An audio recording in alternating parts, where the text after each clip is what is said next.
سلامونه درنو اوریدونکو، هیله ده چې روغ جوړ او د صحت په جامه کې به پټ یاستئ.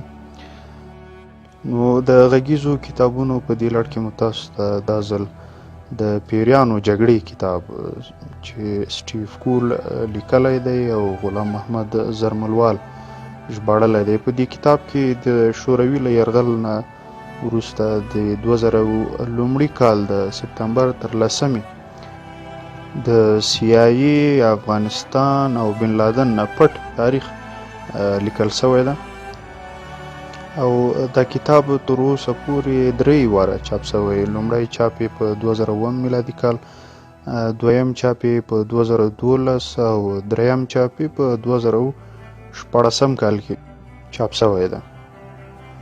کتاب 3 برخې لري او کابو 822 پاڼو کې کتاب راټول شوی ده. نو راځو کتاب شروع کوو.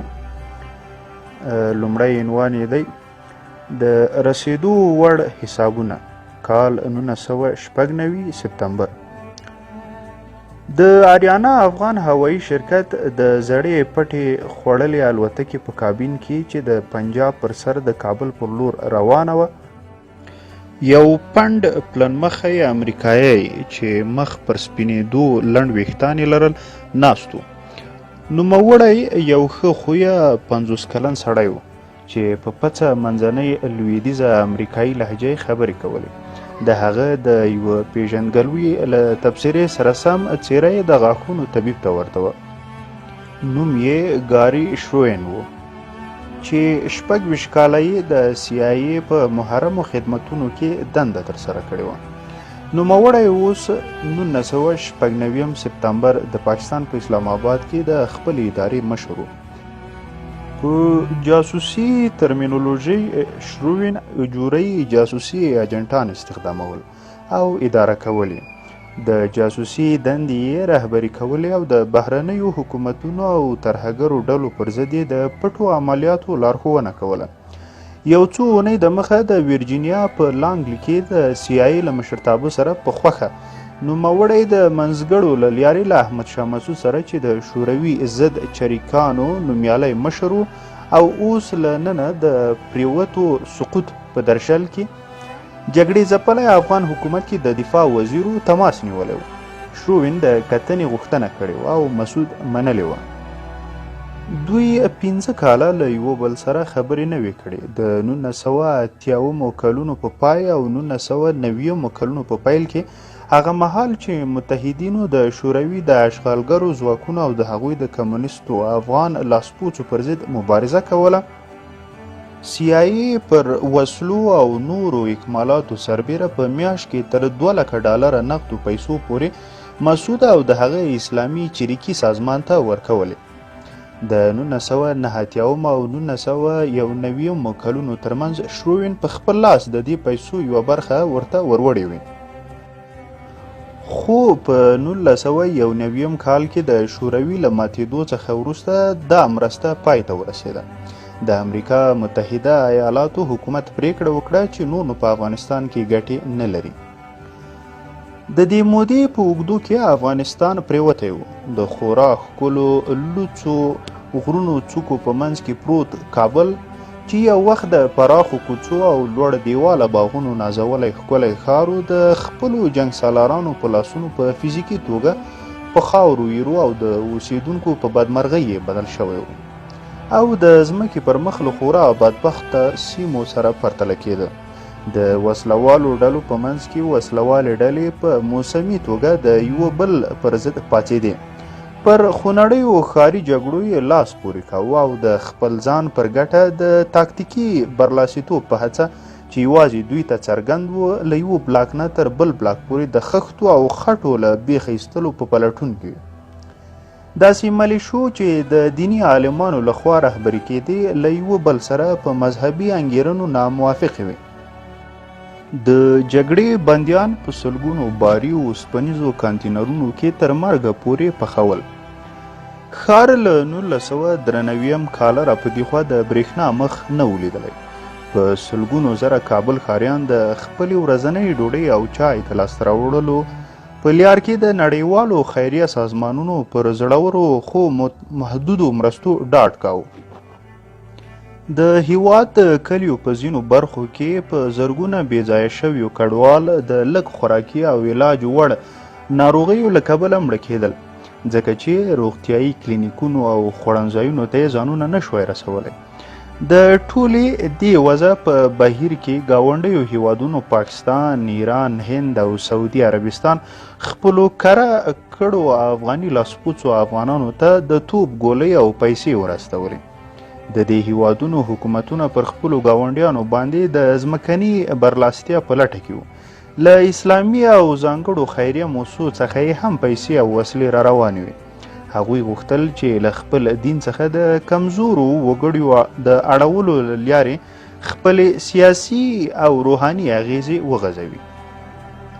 احمدشاه مسعود د افغانستان تر ټولو پیاوړی پوځي مشر و. په مټو کلک، تورې ننوتونکې سترګې، سوکړه ګیرور سړی و. نوموړی په تیره په شمالي ختیځ افغانستان کې خورا کرشمه لرونکی ولسي مشر جوړ شوی و.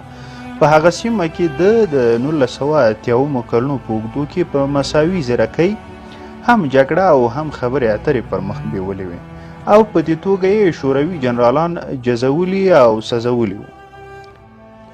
د وخت په تیریدو سره ځینو ته سوچ پیدا شوی و چې آیا نوموړی له چریکي جګړې پرته د بل ژوند تصور کولی شي، خو د بیلابیلو شورا او ائتلافونو په ترڅ کې دا په ثبوت رسولی وه چې د قدرت په شریکولو سره قدرت ترلاسه کیږي. د شوروي د اشغال په اوږده غمیزه کې مسعود د ډیرو افغانانو په تیره بیا د خپلو تاجکو لپاره د هغوی د زړورۍ مبارزې د بالقوه ځواک پوتنشیل نښه ګرځېدلی و او پر ټولو سربیره نوموړی یو خپلواک سړی و. تر خپل شاوخوا یې کتابونه چاپیر کړي وو، په پاکي یې لمونځ کاوه، د پارسي شعر یې وایه، اسلامي نظریه یې لوستل او د چریکي جګړو په تاریخ کې ځان ډوب کړی و. نوموړی د اسلام سیاسي او انقلابي دوکتورین ته متمایل و، خو له هغه سره سره یې ځان پراخ نظره او زغم لرونکی افغان وطنپال ثابت کړی و. د 1996 سپتمبر کې د مسعود شهرت خورا ټیټ شوی و. په 1980 کلونو کې له سرکښۍ څخه بیا په 1990 کلونو کې تر حکومت پورې د مزل کوږ ویجاړ تکامل کړی و. د افغان کمونیزم له پرځېدو وروسته دی د دفاع وزیر په توګه د کابل له نوي فاتح خو نارامه اسلامي ائتلاف سره یوځای شوی و.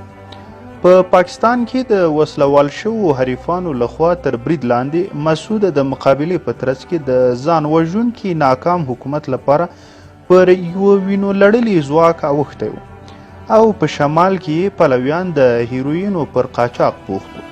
دی په دې قادر نه و چې هیواد متحد او آرام کاندي. پلیو پوځونو یې کاواکه ډیسپلین کړ. ځینو یې هغه حریفان چې د کابل پر ګاونډ د ولکې لپاره په جګړه بوخت وو په ډله توګه په بېرحمۍ سره ووژل. د مسعود پر شمول جنگي سالارانو څخه د هیواد د پاکولو پر ژمنه د 1994 کال په اوږدو کې د افغانستان له سیل څخه یوه نوې ملیشایي غورځنګ سر راپورته کړ. د دې غورځنګ پګړۍ تړونکو او پرنجو تورو سترګو مشرانو اعلان وکړ چې د نورو ټولو ناکامو شوو وسیلو له کبله به هغوی د پنجشیر پر زمري مشهور مسعود له پښو واچوي.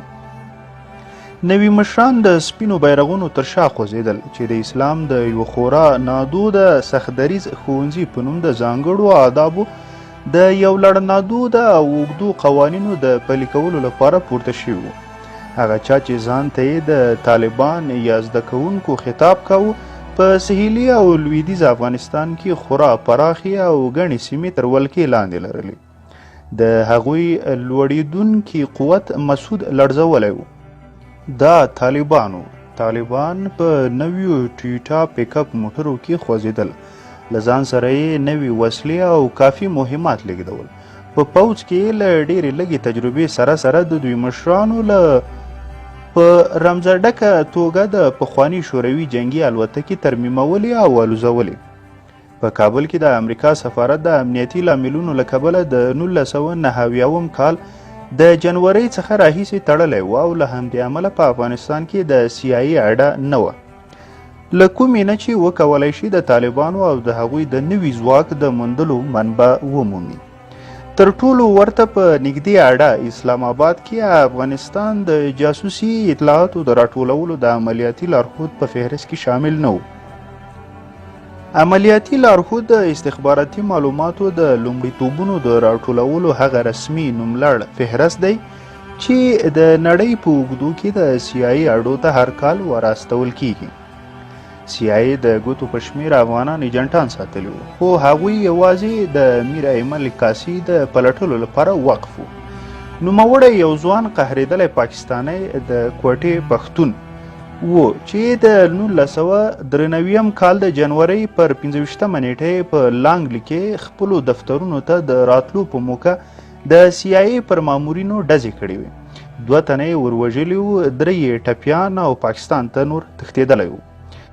په 1996 کال کې داسې انګېرل کېده چې دی افغانستان ته او راته په قبایلي سیمو کې پناه اخیسته، کوم ځای چې امریکایي پولیسو او جاسوسانو په اسانۍ عمل نشو کولی. د CIA کاسي لټونکو ایجنټانو له لنډو تبصرو پرته احمدشاه مسعود پر ضد د طالبانو د جګړه ییزو پرمختیاو په هکله راپورونه ورکول. په افغانستان کې د پوځي او سیاسي پراختیاو په اړه د استخباراتي د معلوماتو راټولولو دنده د ویرجینیا په لانګلی کې د CIA مرکز ته سپارل شوې وه. دا دنده د نږدې ختیځ د څانګې د عملیاتي لارښود له نورو مسؤلیتونو سره یوځای شوې وه. د متحده ایالاتو په حکومتي خدماتي ادارو کې دا کوم ډیر نادود انکشاف نه و. د امریکا د نړیوالې پرمختیا ادارې له 1994 کال راهیسې په افغانستان کې د بشري مرستو پروګرام درولی و. پینټاګون په هغه هیواد کې اړیکې نه لرلې. د ملي امنیت شورا او سپینې ماڼۍ د سولې او سوکالۍ لپاره له مبهمې هیلې پرته کومه افغان کړنلاره نه لرله. د بهرنیو چارو وزارت په افغاني چارو کې او هغه هم یوازې د منځنۍ کچې د بیوروکراتانو په سویه زیات بوخت و. د بهرنیو چارو وزیر وارن کریستوف د خپل وزارت په 4 کلنه موده کې د افغانستان په اړه خورا لږ څه ویلي وو. نوموړی وایي مسعود یو خپل نږدې سلاکار مسعود خلیلي د شروین د بدرګۍ لپاره ورواستاوه، د هغو موادو د راوړلو لپاره چې په ناهیلۍ ورته په وچه تړلې پلازمینه کې خورا اړتیا وه. د آریانا افغان شرکت له الوتکې څخه د مسافرینو ډیرې څوکۍ یې لرې کړې وې او د څوکیو پر ځایونو یې صندوقونه او کریټونه داسې ډک کړي وو چې په هیڅ شي پورې تړلي او یا ساتلي نه وو. الوتکه د غرونو د څوکو پر سر روانه افغانستان ته واوښته. تر لاندې یې بیونو ځمکه د ریګونو او سرې خاورې په برګو پتنوسونو کې پرته وه. په شمال کې تورو سیندونو د هندوکش په غرونو کې ناوې ایستلې وې. په سهیل کې د کابل پر ناوه چې په خپله له 1 میل څخه لوړه ارتفاع کې پرته ده د 11,000 فوټه لوړو غرونو څوکې راتاو شوې وې. الوتکه د بګرام ډګر په لور چې د کابل په شمال کې یوه پوځي اډه ده کږه شوه. پر شاوخوا لارو او سړکونو کې د زنګ وهلو پاتې شوو شوبلو او پرسونل لیږدونکو زغروالو ګاډو کالبوتونه پراته وو. د ځغستلیکې پر غاړه د جنګي او ترانسپورټي الوتکو شلېدلې پوستکي تر سترګو کېدل. د مسعود د استخباراتي ادارو افسران الوتکې ته د هرکلي لپاره ورسېدل. خپل امریکایي میلمه یې په موټر کې ځای پر ځای او د شمالي دښتې چمتلې له لارې کابل ته هډوکي ماتونکي سفر پیل کړ. ځینو ته دا د حیرانتیا وړ وه چې شروین له مواصلاتي دستګاه او ځانګړي امنیت له وسایلو پرته پر اوږه باندې له یوازې یوې کوچنۍ کڅوړې سره راغلی و. د ده آرام خوی په دري ژبه باندې خبرې کول او د افغانستان په اړه مفصل معلومات هغوی زیات اغیزمن کړي وو. له بلې خوا دا هم څرګنده وه چې په تیره کې شروین پر غاړه باندې له امریکایي ډالرو څخه ډکې کڅوړې پر اوږو راڅرګندېده. له همغه کبله دی او د CIA ملګري په اسانۍ سره د افغان جنګیالیو د خوښۍ وړ وګرځېدل. همدا اوس 14 کاله کېدل چې CIA په عادي توګه په افغانستان کې خپلې موخې د نغدو پیسو د لویو صندوقونو له لارې لاسته وروړل. د مسعود د استخباراتو ځینې افسران په دې ځورېدل چې CIA تل فکر کاوه چې مسعود او افراد یې په پیسو هڅېدل. د هغوی کورنۍ جګړه به ښایي پیچلې او ناولې وه، خو دوی خپل ځانونه د ملي داعیې په لار کې جنګیالي لیدل چې هره ورځ یې وینې بهېدې، مړه کېدل، وژل کېدل او ټول هغه لږ څه چې یې لرل په خطر کې اچول. د کلونو په اوږدو کې ناڅرګند کافي شمېر چیکونه د مسعود سازمان ته رسېدلي وو. دوی ګاري شروین د نیم درجن نښه شویو هغو خوندي استوګنځیو څخه یوه ته بوت چې مسعود په کابل کې تامینول او جوړ کړي وو. هغوی کومندان ته د ورتګ لپاره انتظار وکیښ چې وخت یې له نیمې شپې یوه ګړۍ د مخه راورسېد. دوی په یوه کور کې سره وکتل چې یو وخت مخکې له هغه چې د توغندیو او توپونو ګولیو د اروپا اکثر دیپلوماتان وتلو ته مجبور کړي وو، د اتریش د سفیر استوګنځی وو. مسعود د سپینې افغاني جامې اغوستې وې او د وړیو پسته پنشیرې ګرده خولۍ پر سر وه. هغه لوړ سړی خو په فزیکي توګه دومره اغېز لرونکی نه و. په آرام غږ او رسمي توګه یې خبرې کولې. یو تن یې په پیاله کې چای اچاوه. دوی په نیمه مړه تته رڼا کې د خبرو د یوه لیږدونکي میز شاته ناست و. مسعود له خلیلي سره د دوی د میلمه د هغه شالید او د هغه په اړه د خلیلي د خبرتیا په هکله په دري خبرې کړې. مسعود له ده سره د کتنې لپاره د CIA د غوښتنې په اړه زړه نازړه څرګندېده.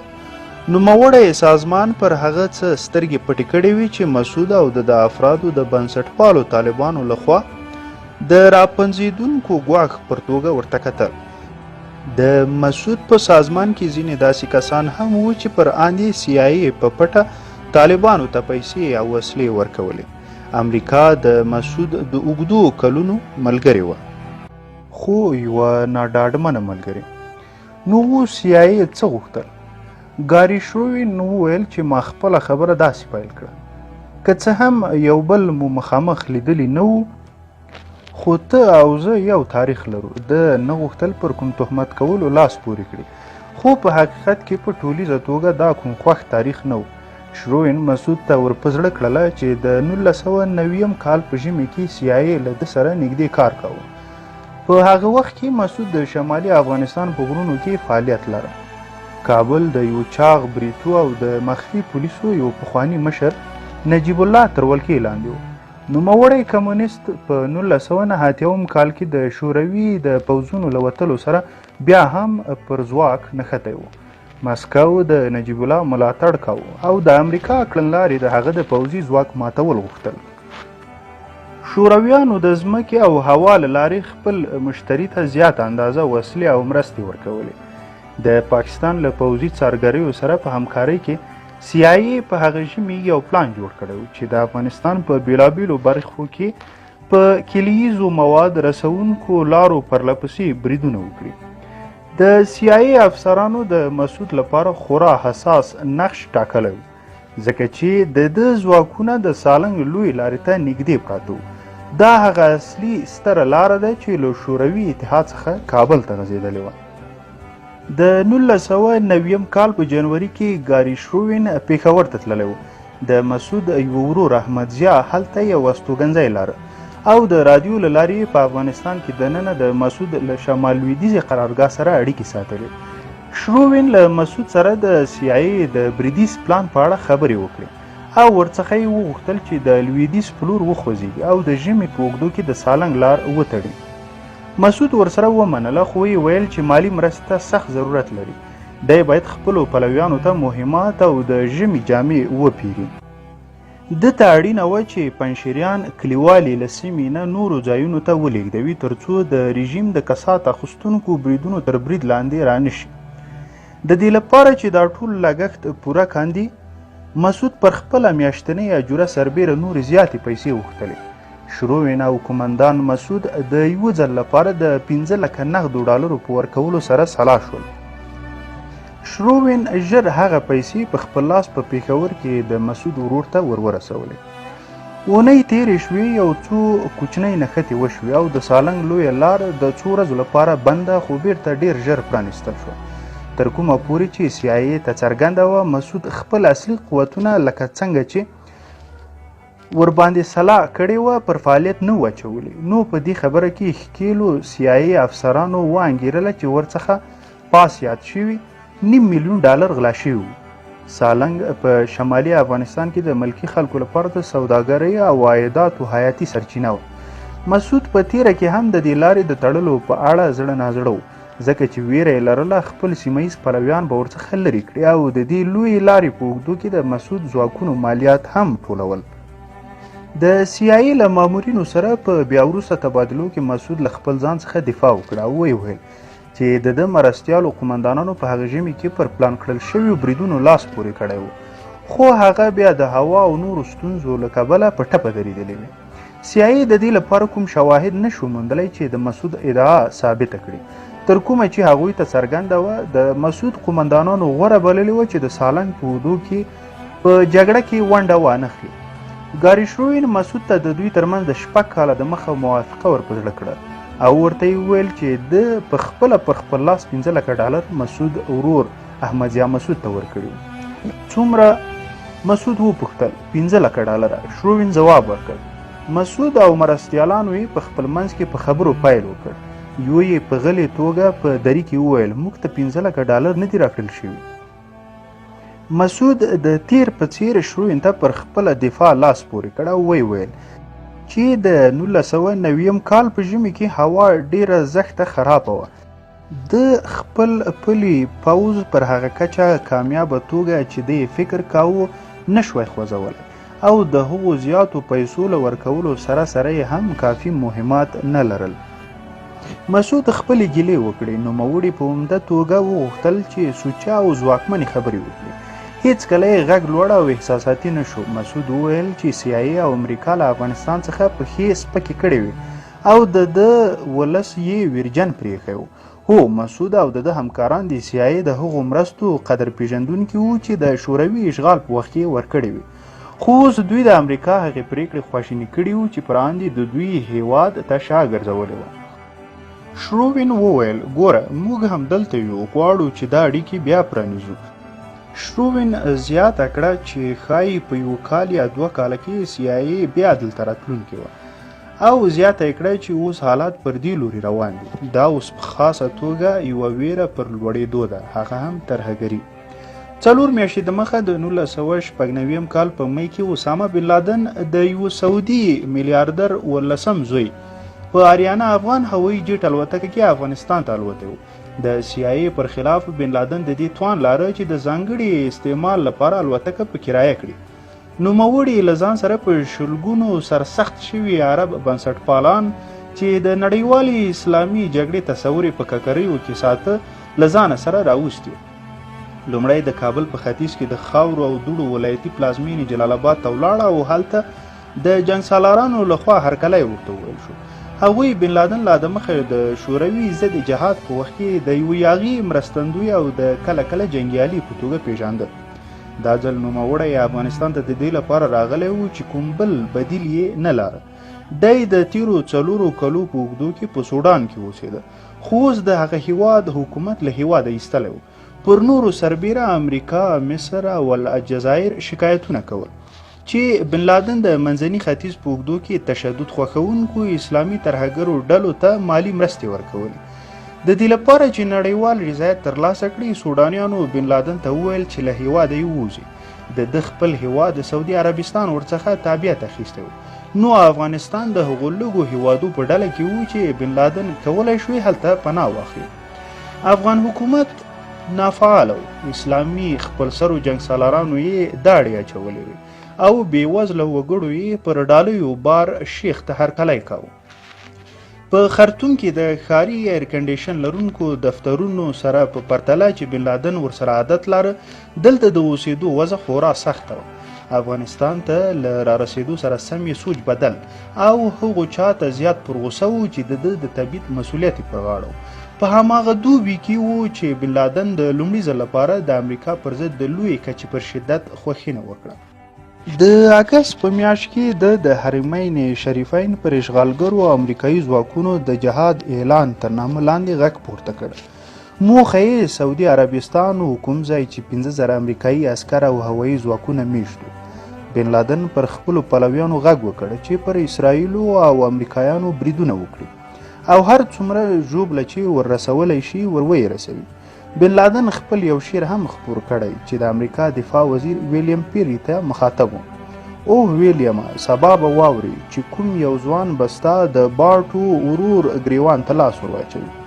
یو ځوانکی به په مسکا درشي د مورکې ډګر ته او پر وینې سرې خپلې نیزې سره به بیرته راځي. د همدې شعر لاندې خپل لاسلیک وکړ او ویې لیکل د هندوکش له څوکو افغانستان.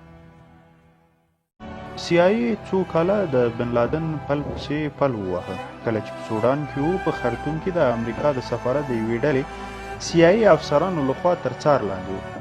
په هغه وخت کې د سازمان بن لادن یوازې نورو ترهګرو ته مالي مرسته ورکوونکی باله. د 1996 په جنوري کې CIA په خرطوم کې د امریکا د سفارت د تړلو سلا ورکړې وه، ځکه چې ویرېدل د بن لادن ډله به د ایجنسۍ پر افسرانو یا امریکایي ډیپلوماتانو برید وکړي. کله چې سفارت وتړل شو، CIA په ورجینیا ایالت کې یوه نوې څانګه جوړه کړه چې دا ترهګر سعودي وڅاري. په افغانستان کې د وینې موره کوونکي شعر پر خپرولو پسې د CIA د مرکز او د هغې د اسلام آباد اډې ترمنځ تارونه تبادله شول چې آیا له مسعود سره په کابل کې کتنه به وکولی شي په دې برخه کې مرسته وکړي او پر نورو سربیره به وکولی شي د بن لادن په هکله چې اوس یې د هندوکش په څوکو کې ځای نیولی و معلومات راټول کړي او که نه. له مسعود سره د داسې اړیکو د ارزښت په اړه د تردد لپاره ځینې دلایل شته و. د CIA ډیرو افسرانو چې افغانستان یې پیژانده د مسعود چالاکي او زړورتیا ستایله، خو لکه د سالنګ د اجورې 15 لکه ډالرو غلا شویو ته ورته پیښې د دې ښکارندویي وې چې د مسعود ذاتي خپلواکي به د دې لامل شي چې د نوموړي ملګرتیا به د اټکل ډاډ وړ نه وي، او که څه هم مسعود بن لادن ته د ورته وګړو په څیر د بنسټپال اسلامي پلوی نه و، خو خپل ادعایې ته د عربي جنګیالیو ورتګ ته هرکلی وای او له افراطي شبکو سره یې اړیکې ساتل. آیا مسعود او د نوموړي استخبارات به د بن لادن پر ضد مقابله کې د اعتبار وړ انډیوالان ختلي وای؟ په 1996 کال په دې اړه په CIA کې دننه نظریاتو توپیر لاره. له دې سره سره چې د مسعود او د هغه سازمان پټې اړیکې لا نور هم پسې ژورې شولې، بیا هم نظرونه د نورو راتلونکو 5 کلونو لپاره تر 1 سپتمبر پورې چې د مسعود او امریکا تقدیر له یو بل سره وتړل شول ویشلي پاتې وو. لانګلي ګاریشروین ته پیسې او یا رسمي لارښوونه نه وکړي چې له مسعود سره د ترهګرۍ په اړه انډیوالي جوړه کړي. د CIA هغې څانګې چې پر بن لادن یې کار کاوه د سفر ملاتړ کړی و او افسرانو یې شروین هڅولی و چې له مسعود سره د ترهګرۍ په باره کې خبرې وکړي، خو له هغه نه د زیاتو څه کولو لپاره یې نه پیسې لرلې او نه قانوني واک. بیا هم شروین یوه بله لاره وموندله چې له هغې څخه CIA له مسعود سره خپلې اړیکې بیا ژوندۍ کاندي. هغه د سټینګر توغندی و. سټینګر په 1980 کال کې د CIA لخوا د لومړي ځل لپاره د افغان جګړې ډګر ته استول شوی و. هغه پر اوږه لیږدونکی او له اوږې څخه ویشتونکی پیاوړی او پر اسانۍ د کارونې وړ یوه وسله وه. پر تودوخه پسې تلونکي د هغې لار خود اتوماتیک نظام ښه کار کوه. افغان جنګیالیو د CIA لخوا ورکړل شوي سټینګر له 1986 تر 1989 پورې د شوروي د څرخي او لیږد الوتکو د غورځولو لپاره کارول.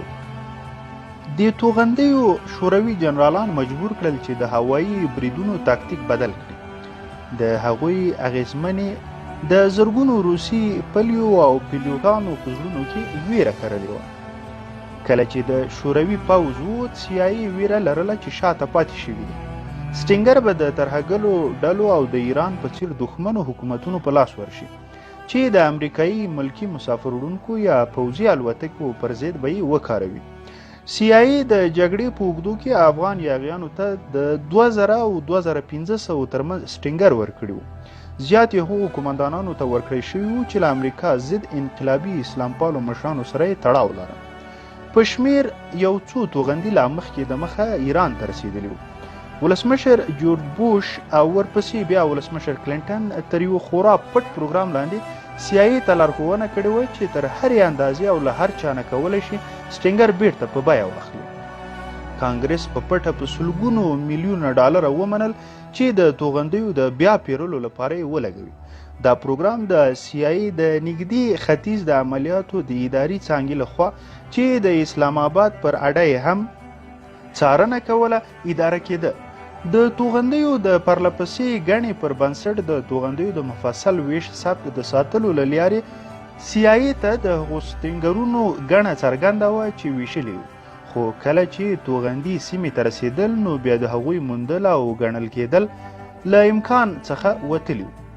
په 1996 کال کې CIA اټکل کاوه چې 600 توغندي لا اوس هم په افغانستان او شاوخوا کې خواره دي.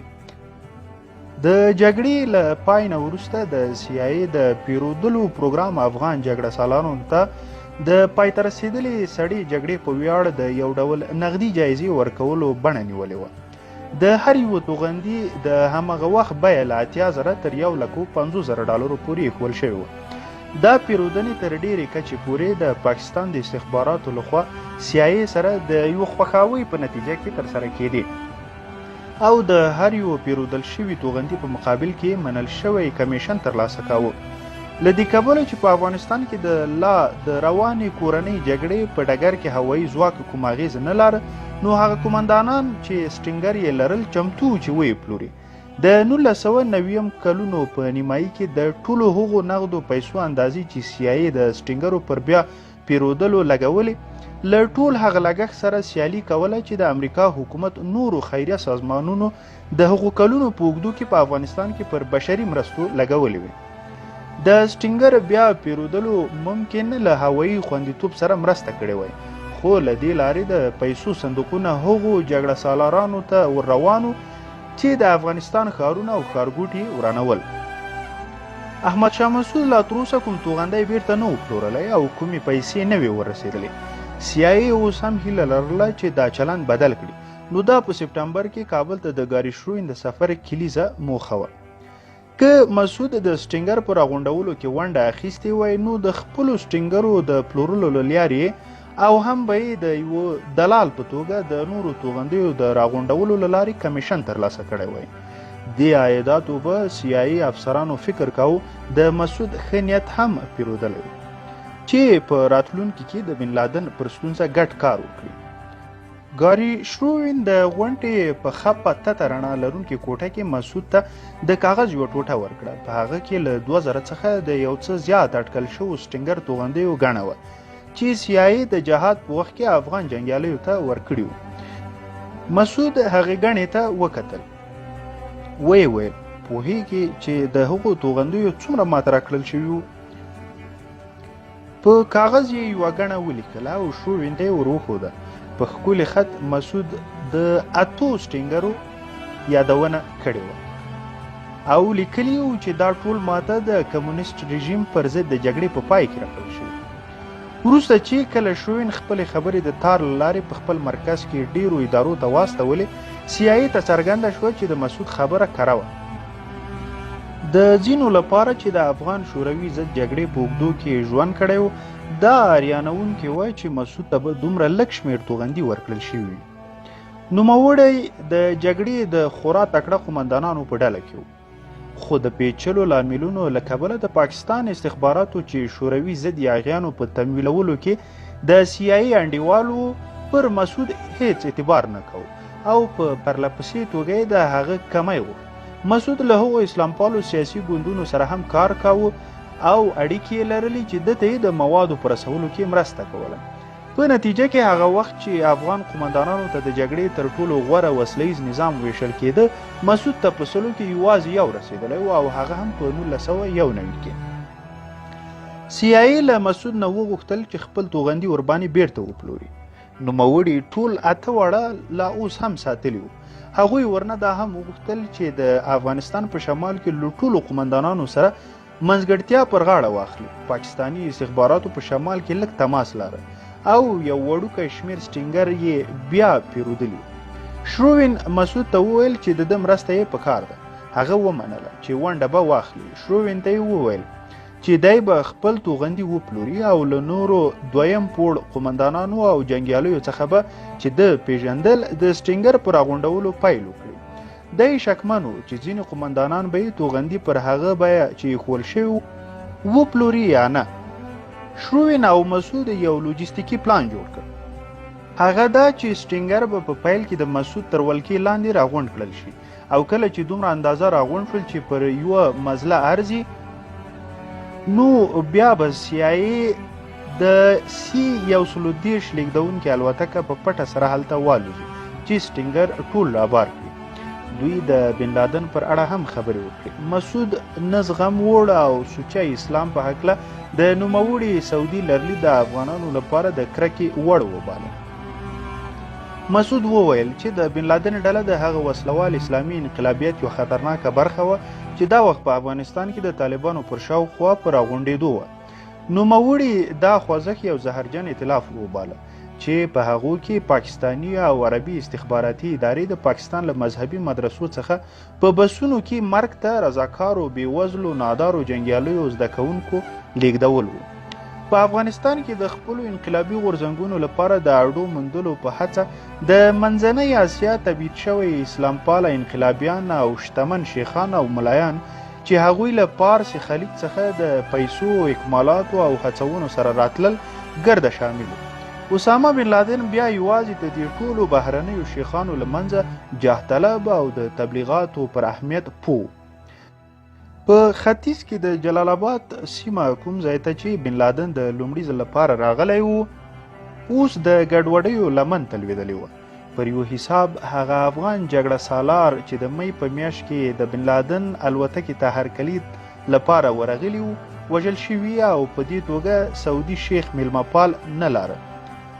په همدې وخت کې طالبانو د جلال آباد پر لور خوځېدلي وو او هغه جګړه سالاران یې له پښو غورځولي وو چې د مخ له مسعود سره په یوه ناتړلې ټلواله کې وو.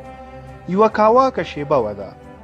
شروین له مسعود څخه وپوښتل چې که یې وکولی شول د بن لادن پر اړه ډاډمنو منابعو ته پرمختیا ورکړي نو دا به د دواړو په ګټه وي. CIA په دې هیله وه چې مسعود به له یو شمېر هغو قمندانانو سره په تماس کې شي چې دوی دواړو له 1980 کلونو راهیسې پیژندل او اوس په ختیځو برخو کې پر فعالیت بوخت وو چیرې چې بن لادن او هغه عرب پلویان اوسېدل. مسعود وویل چې دی به هڅه وکړي. دا پیل دی. شروین ورته وویل ده په دې پړاو کې پیسې نه لرلې چې د جاسوسۍ د راغونډولو دا ډول هڅې تمویل کړي خو ویې ویل چې په CIA کې به نور پر دې لور ګام واخلي او دا همکاري به ژوره کړي. د سهار په 2 بجو دا غونډه پای ته ورسېده. پر سبا ورځ یې شروین سالنګ تونل ته چې د سمندر له کچې 11,000 فوټه لوړه تر پښو لاندې د کابل او شمالي افغانستان ترمنځ د تلو لار ده د سیل لپاره ولاړ. مسعود او ملګرو یې له ده سره په داسې حال کې چې خپله کوچنۍ کڅوړه پر غاړه وه د آریانا افغان هوایي شرکت په الوتکه کې د بیرته تلو پر موقع خدای پاماني وکړه. هغوی د ده پر راتګ خوښ وو. ډېر لږ امریکایان کابل ته د تګ په هڅه کې او د مسعود د جاسوسو افسرانو پر اند د شروین سره په پرتله ډېرو لږو یې د افغانانو ژبه زده وه او د افغانستان پر پیچلتیاو پوهېدل. د ناباورۍ په حال کې دوی نه پوهېدل چې په دومره ناڅاپۍ د CIA دغه نوښت له کومه ځایه سرچینه لرله او داسې سوچ یې کاوه چې ګوندې د خپل مرکز پر خلاف شروین دا ماموریت د خپل پلان لپاره ځانګړی کړی وي. خو له دې سره سره که دا پیل و نو د مسعود د سلاکارانو پر اند خورا یو کوچنی پیل و. دوی د یوې ناپای ته رسېدلې نظامي او ظالمې جګړې په منځ کې او د امریکا لخوا هیر شوي وو. دوی مالی مرستو ته سیاسي ملاتړ او د طالبانو ټینګې لوڅې غندنې ته ضرورت لرل. خو پر ځای یې CIA یوازې د سټینګر توغندیو د راټولولو لپاره د کوچنۍ او تنګې همکارۍ وړاندیز کړی و. د مسعود یو سلاکار چې له شروین سره د ده په لیدنه کې ونډه لرله وروسته یو افغاني متل وکړه او هغه داسې چې په شات ویلو د چا خوله نه خوږیږي. د CIA مامورین به له مسعود سره د سټینګر او ترهګرۍ په اړه د نویو پټو اړیکو د ژمنې خبره کوي. خو شات چیرته دی؟ د شروین له بیرته تګ څخه یوازې یوه اونۍ وروسته احمد شاه مسعود د خپلې پوځي حرفې تر ټولو غټه ماته وخوړله. د طالبانو ځواکونه د جلال آباد له لارې چې ظاهرا د بن لادن او نورو لخوا تمویل شوي راوختل. د سپتمبر پر 25مه نیټه په سروبي کې مخکینۍ کلیزې پوستې د سپینو پګړیو په رنجو تورو سترګو طالبانو پر لاس پرېوتې چې پر وسلو او توغندیو سمبال نویو پایکپ موټرونو کې ګړندي یوې خوا او بلې خواته ځغلېدل. د سپتمبر پر 26مه د مازدیګر په 3 بجو د کابل ښار په شمالي پولو کې د خپلو پرتو زغروالو ځواکونو له قمندانانو سره په غونډه کې مسعود داسې پریکړه وکړه چې ځواکونه یې کلابند وو او د دې لپاره چې د خپلې تباهۍ مخنیوی وکړي باید ځواکونه یې وباسي. د حکومتي ځواکونه په خورا بیړه د شمال پر لور شاته ولاړل او له ځان سره یې هر څومره پوځي سامانونه چې کولی شول یوړل. د شپې په رارسېدو سره طالبانو کابل فتح کړی و. طالبان هغه ملیشه چې د هغې یو سترګې مشر عقیده لرله چې ده ته د خدای له لوري دنده ورکړل شوې وه چې مسلمانان له مرګ څخه د وروسته ژوند خلاو لپاره چمتو کړي. اوس د اکثرو کلیزو ښارونو او پلازمینو په شمول د هیواد پر زیاته خاوره یې ولکه لرله. په واشنګټن کې د بهرنیو چارو د وزارت ویاند ګلین ډیویس د یوې مرکې په ترڅ کې د امریکا رسمي غبرګون داسې وښود چې موږ هیله لرو چې له دې سره به د ملي روغې د پیلولو لپاره یو فرصت پیدا شي. موږ ډیره هیله لرو او توقع مو دا ده چې طالبان به د ټولو افغانانو د حقونو درناوی وکړي. نوي مقامات به په بیړه د نظم او امنیت د خوندي کولو پر لور ژر وخوځېږي او د یوې ملي روغې پر لور به یو استازی حکومت جوړ کړي. د دې پوښتنې په ځواب کې چې آیا امریکا به د طالبانو نوي حکومت په رسمیت وپیژني یا نه، ډیویس وویل زه په دې هکله چې د افغانستان په اړه کومې خواته ځو نه غواړم مخکې له مخکې قضاوت وکړم. دا په عادي توګه د هغه ډول یو خواړه و چې د امریکا د بهرنیو چارو د وزارت ویان به د کړنلارې د نشتوالي په صورت کې وړاندې کول. په حکومت او له هغه نه بهر د یو وړوکي شمیر افغان څارونکو نه پرته په واشنګټن کې د کابل پریوتو په اړه هیڅ چا سر هم ونه ګراوه. بیل کلینټن د دوهم ځل ټولټاکنو لپاره د جمهوري غوښتونکو د ګوند د کاندید باب ډول په مقابله کې پر جدي کمپاین لاس پورې کړی و. صنعتي منځنی شاخص ډو جونز په 4 کلونو کې په 100 کې 80 لوړ شوی و او اوس په 5802 ولاړ. بیکاري پر الوېدو وه. د امریکا او شوروي د زروي وسلو زیرمې چې یو وخت یې نړۍ پرې د قیامت پر ټیټولو ګواښوله په ورو ورو له منځه وړل کېدې. ملت په دې ګروه و چې سولمن و. په افغانستان او ګاونډیو هیوادونو لکه پاکستان کې د ډیویس خبرې او په هغه اونۍ کې د بهرنیو چارو د وزارت د نورو مامورینو تبصرې د امریکا لخوا د طالبانو د ادارې منل کېدل انګیرل کېدلې.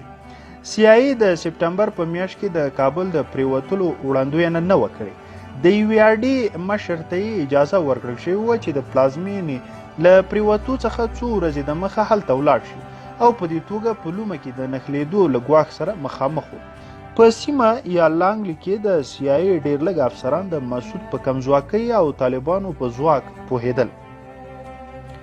یوازې څو کاله د مخه افغانستان د CIA زیاتو افسرانو لپاره د نوموړي سازمان په تاریخ کې تر ټولو د زیاتو لاسته وروړنو تړونځی بلل کېده. د پټو عملیاتو په ترڅ کې د شوروي د تیري کوونکو ځواکونو شړل او اوس نه یوازې په نظر کې بلکې په خورا ویړ مفهوم افغانستان د نوموړي سازمان له عملیاتي لارښود څخه ډیر زیات بهر و. په افغانستان کې په سړه جګړه پسې وروسته د ښکته ښویېدو تمایل د بیلګې په توګه دومره شونی او ګړندی و لکه په کانګو او روانډا کې، خو د امریکایانو لپاره یوازې د سپتمبر پر 11 نیټه د افغانستان توپان چې ورباندې ولګېد. داسې یوه جګړه چې امریکایان لږ پرې خبر وو او داسې یو غلیم چې دوی هیڅ کله له سمندرونو هاخوا لیدلی نه و. دا دښمن د نازي آلمان د هوایي ځواک یا د شوروي توغندیز ځواک نه و چې د امریکا دننه په دوه لویو ښارونو کې څو زره ملکي وګړي ووژل. دا څنګه وشول؟ د تاریخ د ناڅاپو بریدونو په ډله کې د 11 د سپتمبر برید ځانګړتیا لرله.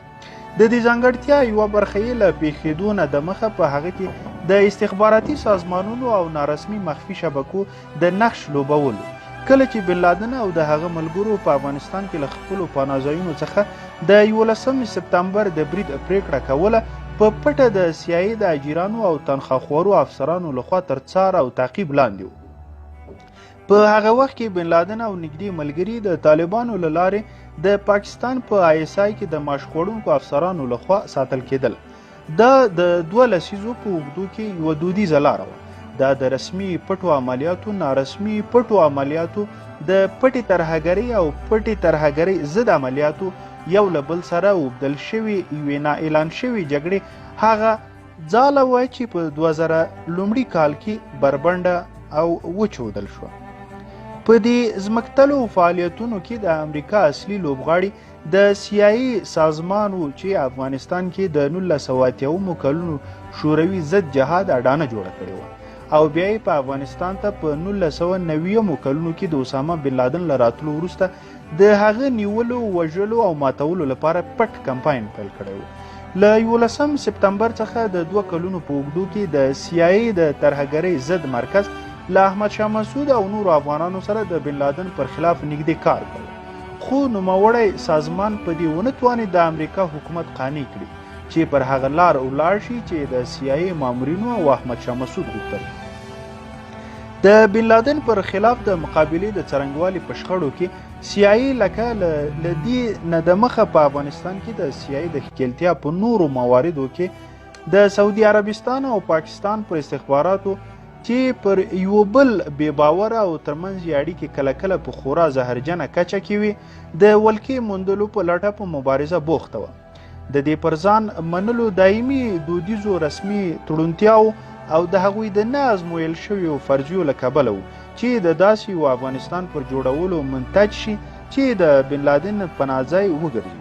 هغوی په افغانستان کې د یو انقلابي اسلام د اورلګولو لپاره هم لمن ووهله چې ورڅخه د شدت له لیارې نړیوالې جهطلبۍ وزېږېدې. په دې افسانه کې د CIA مرکزي ځای د امریکا په تاریخ کې له نورو سترو پیښو سره پرتله نامعلوم دی. پاکستانی او سعودي جاسوسان او هغه شیخان او سیاستوال چې ورته یې لارښوونه کوله او په ناهیلۍ په دې هڅه و چې تر خپلې ولکې لاندې وساتي، له افغان قمندانانو لکه احمد شاه مسعود سره په یوه داسې سیمه ییزه جګړه کې یو ځای کېدل چې ژر ژر بدلېده او په تلپاتې کفن کې وجود لاره. د دې سیمه ییزو ځواکونو او جاسوسانو ځینې د CIA انډیوالانو، ځینو یې خپلې ځانګړې اجنډاوې پر مخ بیولې، ډېرو یې دا دواړه کارونه په یو وخت کې کول. له 11 سپتمبر څخه دمخه قصه د دوی قصه هم ده. د دوی په منځ کې د بې هیواده اسلامي انقلابیونو بدلیدونکې شبکې په چورلېدو وې چې له 1990 کال راوروسته د هغوی بیا راپنځېدل په پای کې د نورو ګڼ شمېر ډلو له منځه د بن لادن القاعده وزېږېده.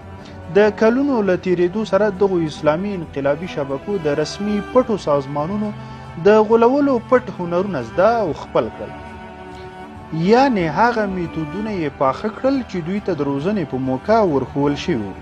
د 1980 کلونو په اوږدو کې په کلابندۍ کې نښتو شوروي عسکرو افغان یاغیانو ته چې د CIA لخوا مجهز کېدل د دوخي یا پیریانو په نامه ونومول. شورویانو هیڅ کله هم خپل غلیم په کافي توګه نه و پیژندلی او نه یې ټینګولی شوی. د هغوی له وتلو وروسته ډیره نوره زمانه هم هماغه شانته وه. د شوروي له اشغال څخه دمخه له لومړیو ورځو نه بیا د 2000 لومړي کال د دوبي تر وروستیو ګړیو پورې دا د پیریانو ترمنځ یوه جګړه وه.